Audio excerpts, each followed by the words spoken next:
Samajnana is the ninth factor of the path. And the very fact that I'm talking about the ninth factor may be surprising. Usually the path is the Eightfold path. However, the formula is sometimes tenfold. The last two factors are samajnana and samavimutti. And vimutti is freedom or liberation, and jnana, the ninth factor, is knowledge. So what knowledge of what? Knowledge of liberating truth. It is more or less the kind of the information, kind of having solved a puzzle. You have now got a proper perspective on the situation, that is why suffering arises. You now are informed. The pieces of the puzzle have been assembled, and you have now solved the issue. You found out why you suffer. And that solution is knowledge. And we will know if it's a true solution if it issues in liberation. And it's only knowledge from a Buddhist point of view. It's only really knowledge if it changes you. It's not abstract knowledge. It's not the ability to explain the point, and many people can explain the point. But they're simply well-informed sufferers, articulate sufferers. So the Buddha is not interested in you being able to explain it or articulate it. He wants the results to be liberation. So it's only right knowledge if it's the solution to the problem of suffering, and it has to be integrated. You may not even be able to explain it very well to another person. You don't have to be able to, as long as it's clear to you that knowledge has arisen. So the first noble truth is there is suffering. And you have fully understood this truth. There is suffering. You have fully understood it, and it's now knowledge of the truth of suffering. And then you have understood the cause of suffering as well, and that becomes knowledge. The third truth is the cessation of suffering, and that's something you realize, that you experience. That is going to involve the next path factor, actually. And the path itself is the fourth truth. The Eightfold path is the fourth truth. And you have knowledge of the Eightfold path. You have completed Samma Samadhi.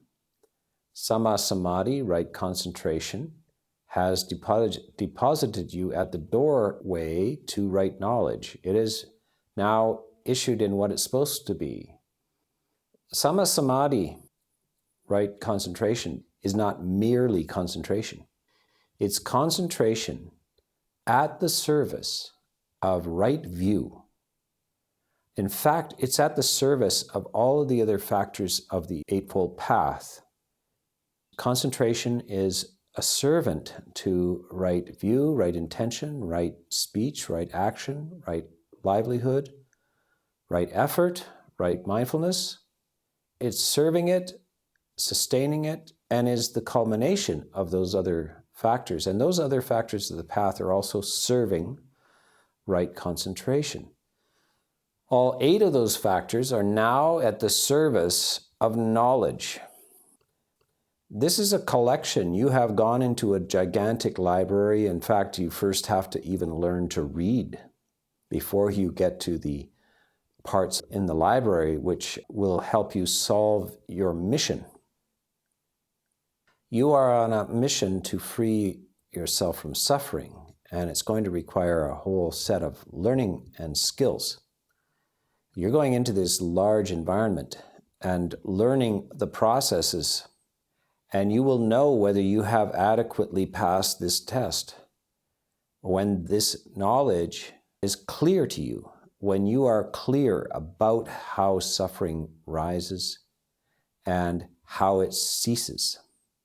And so this knowledge is that. It is the knowledge of how suffering subsides into a cessation.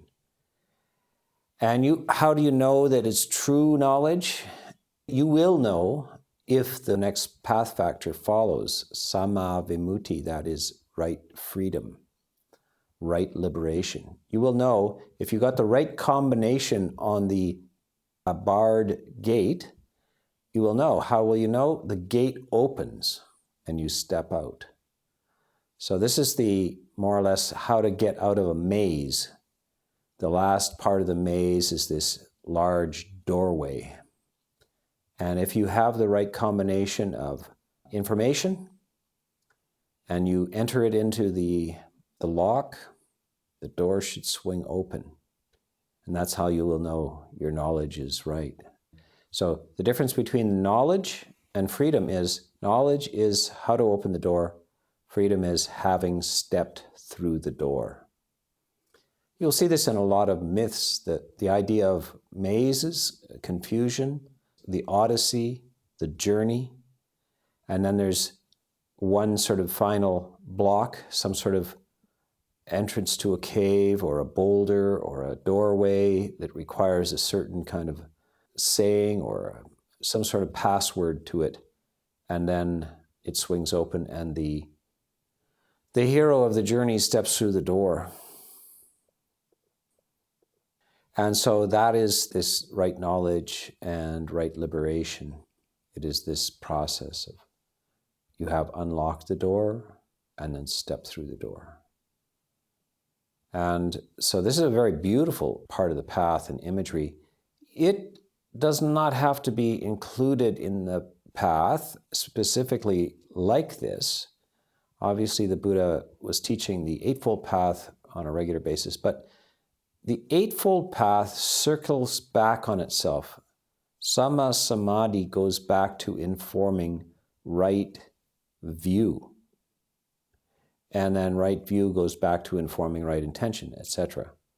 So it simply circles back on itself, and in the most succinct version, you don't intentionally articulate the last two factors of right knowledge and right liberation. But it's implied in the Eightfold Path. People often ask, where's the liberation in the Eightfold Path? Because it ends at Samma Samadhi. It's implied. Now, this knowledge and freedom, there's various, if you read accounts of people attempting to explain the Tenfold Path, you'll see diverse opinions on this. Is it absolute knowledge? Is it like arahantship? Are they referring to that? Or are they referring to the knowledge that the Buddha had, etc.? I find these conversations a little bit too academic. Person is thinking too much. You always have to go back to the main thrust of the Buddha's teaching. And primarily he summarizes it as there is suffering and there is an end. And really, that's all you have to know. That's the point of the exercise.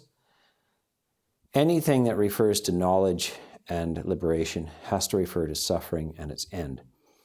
Now, a degree of suffering, knowledge about suffering admits of degrees, and liberation admits of degrees. In other words, you can attain some degree of freedom, and it still qualifies as freedom. You are freer than you were. You suffer less than you did.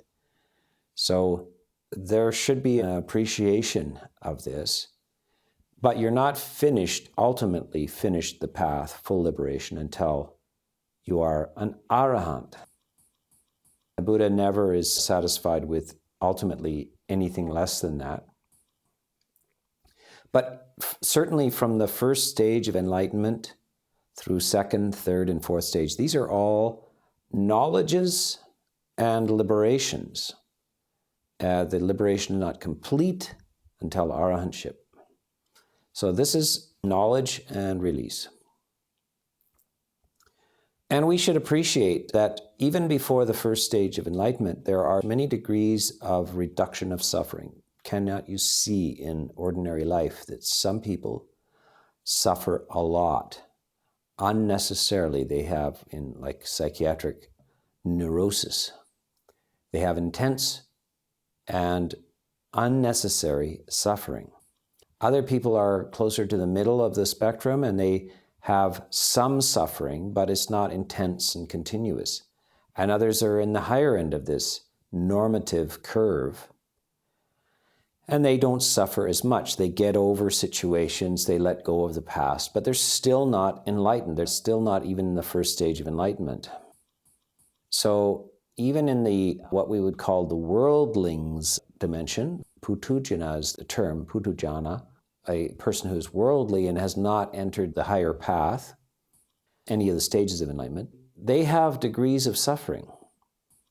And so if we can reduce their suffering in any way, if you can reduce your suffering in any way, even without attaining some degree of enlightenment, then that is good. That is moving in the direction of knowledge and freedom. However, the true irreversible types of understandings occur at the stage of sotapanna, or first stage of enlightenment, stream entry. And that partakes of knowledge and also of freedom. So these two factors interplay with each other at each stage of the 4 stages of enlightenment. And they also play out to some degree as your understanding in ordinary life, your ordinary practice of meditation and your reflections on the Four Noble Truths, and your increasing development of concentration and mindfulness and ethics in your life. So as these increase, you get a steady decrease of suffering and turmoil.